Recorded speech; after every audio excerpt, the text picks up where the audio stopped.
Well, hey there, I'm Emma from mmmEnglish. Can you believe that we've made it to the end of another year?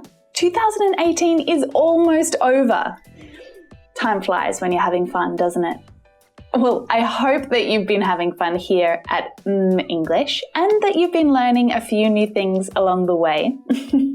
But before we finish up the year, I want you to tell me, which was your favorite lesson of this year? And also tell me, what lessons do you want me to teach you in 2019? I've had lots of requests for conditionals and relative clauses, which will be fun, but necessary. And also lots of requests for more common English expressions too. So let me know in the comments what you want me to teach you in 2019. And while you're thinking about the year ahead, let's talk about your study habits, because I think that we can improve a few things to make 2019 the year that your English leaps to the next level. We'll set clear goals in this lesson, we'll optimize your study time, and find out if it's your mindset that's been holding you back.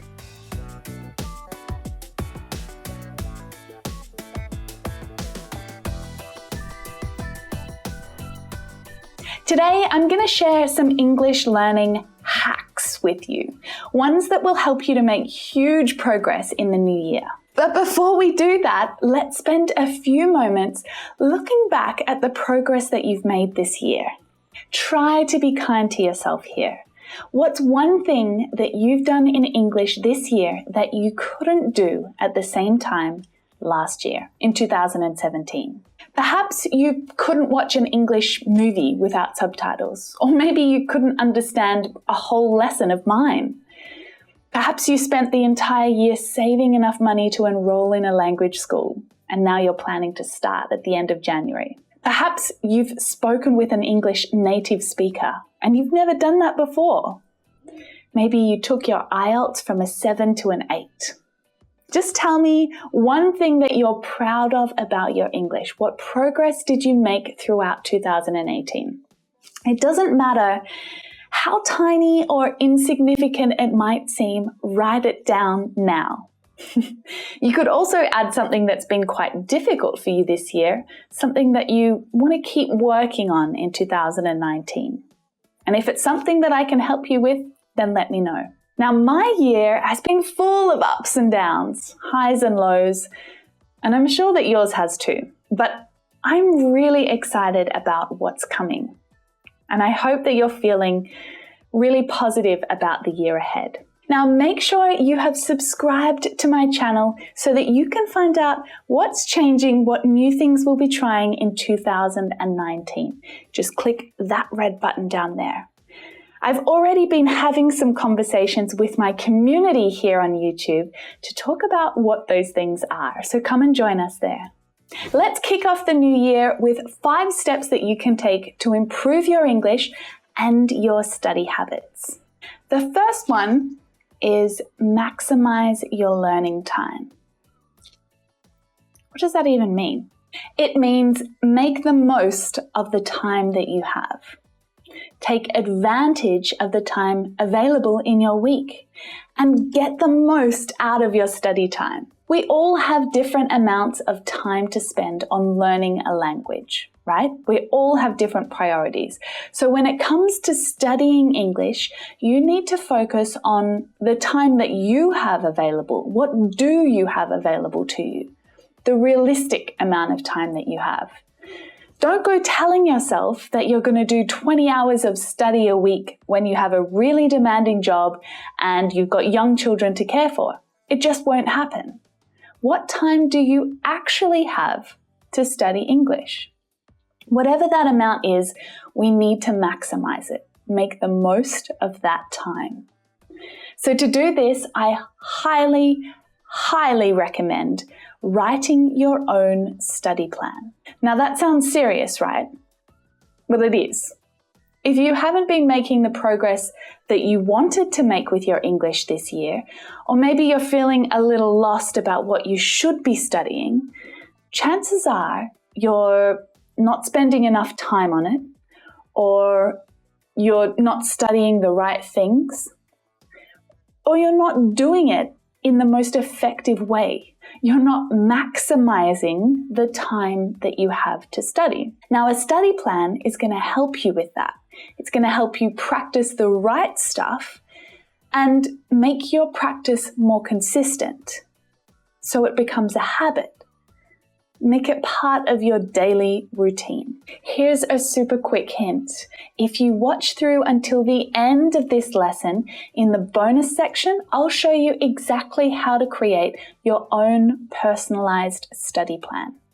Now, if the best that you can manage is 30 minutes of study each day, that's okay. In fact, that's great. It's really good. But make sure that you commit to it and that it's in your schedule. It's scheduled study time. But what about incidental study time? Extra time that you might have where you could study. Maybe passing time on a bus, for example. So what can you do? You can practice in your head constantly. If you haven't been training yourself to think in English this year, then 2019 is the year to do it. Now, if you're watching this video and you understand most of it without subtitles, your English level is probably at least intermediate level. And that means you have the words and vocabulary to express your ideas in English. You just need to get more comfortable using them. And while it's not always easy and practical to speak out loud or under pressure, you can regularly practice thinking in English. And you can do this on your own at any time. It doesn't matter. Now, I'll admit that thinking in another language all day takes a lot of hard work and determination. So start small. Start with an hour, then 2. Make sure you take a break. I'm still learning to speak Spanish, so for me, this task is painful. It's slow, it's frustrating, it's really tiring. I always end up finishing the day feeling like my head has exploded, and I start mixing up English and Spanish and then some other random languages I've learned in the past too. By the end of the day, you'll feel like your brain has been fried. At least I do. But this is exactly how you need to feel. Exhaustion and confusion and feeling like you've reached your learning limit each day means that you've been doing an amazing job. Okay, so compare it to going to the gym. Have you ever felt really fit after going to the gym every day for 6 weeks? You feel fantastic and you look great, but then you have a bit of a blowout. You go on holiday, maybe you stop working out because you've injured yourself, whatever. You put on a few pounds and the thought of going back to the gym is suddenly terrifying. You know that it's going to hurt, right? Because you haven't been practicing every day. It's been a while. And this is exactly the same when you're learning English. So that brings me back to my earlier point about consistency, creating a routine to make sure that you spend regular times practicing English. It matters less how much time you have, and it matters more how consistent you are when you study. And although it takes a lot of work and self-motivation to start thinking throughout the day in English, pretty soon it's going to feel like a habit. It's going to happen naturally and constantly. My students are always thrilled when they start dreaming in English. Have you had this yet? Speaking of which, here is another item on our list. Get a good night's sleep. If you're going to bed every night with your brain feeling like mush because you've been practicing English all day, then getting a good night's sleep is so important. It helps your brain to work effectively. Now, this sounds kind of basic, right? But it's simple. A good night's sleep will improve your concentration and your ability to think clearly.